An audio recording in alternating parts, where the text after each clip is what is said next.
ഞാനൊന്ന് ചോദിക്കട്ടെ, മുകേഷുമായിട്ട് താരതമ്യപ്പെടുത്തുമ്പോൾ ഏതെങ്കിലും ക്വാളിഫൈഡ് ഡോക്ടറുടെ സേവനമില്ലാതെ നിയമവിരുദ്ധമായി അബോർഷൻ നടത്തണം എന്ന് ഇരയെ നിരന്തരം പ്രേരിപ്പിക്കുന്ന ആരോപണം മുകേഷിനെതിരെ ഉണ്ടായിരുന്നോ?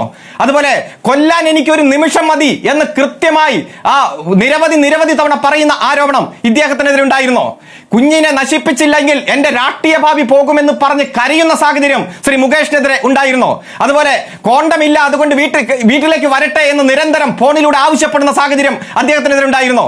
നെഞ്ചുരുകി തന്റെ വയറ്റിൽ വളരുന്ന കുഞ്ഞിനെ കുറിച്ച് ആ പെൺകുട്ടി ആശങ്ക രേഖപ്പെടുത്തുമ്പോ നിനക്കില്ലാത്ത ടെൻഷൻ എനിക്കെന്തിനാ, അപ്പോ നീ തന്നെ മാനേജ് ചെയ്യ്, സോ ക്വിറ്റ് എന്ന് പറയുന്ന സാഹചര്യം ഏതെങ്കിലും ഒരു നേതാവിന് ഇതിനു മുമ്പിൽ കേരളത്തിന്റെ രാഷ്ട്രീയത്തിൽ ഉണ്ടായിട്ടുണ്ടോ? ഒരു കോൺഗ്രസ്സുകാരനെ പ്രാഥമിക മെമ്പർഷിപ്പിൽ നിന്ന് സസ്പെൻഡ് ചെയ്താൽ അദ്ദേഹം ഹോൾഡ് ചെയ്യുന്ന എല്ലാ പൊസിഷനും അതിൽ നിന്ന് രാജിവെക്കണം എന്ന് കൃത്യമായി ഭരണഘടന എഴുതി വെച്ചപ്പോ ആ ഭരണഘടന വ്യാഖ്യാനം ഇങ്ങനെ കൃത്യമായി നമ്മുടെ മുന്നിലുള്ളപ്പോ കള്ളം പറഞ്ഞ് തെറ്റിദ്ധരിപ്പിച്ച് അതേ ആരോപണ വിധേയനായ വ്യാജന്റെ പ്രവൃത്തിയുമായി KPCC പ്രസിഡന്റ് ഇറങ്ങി തിരിച്ചിരിക്കുന്നു. ഒന്നാമത്തെ കാര്യം, അതായത് ഒരു മാസത്തിനുള്ളിൽ ഈ സസ്പെൻഷൻ എല്ലാം പിൻവലിക്കണം, ഇത്തരത്തിൽ ഡേറ്റ് വെച്ച് അല്ലാത്ത സസ്പെൻഷനില്ലെന്ന് നിങ്ങളുടെ ഭരണഘടന പറയുന്നു.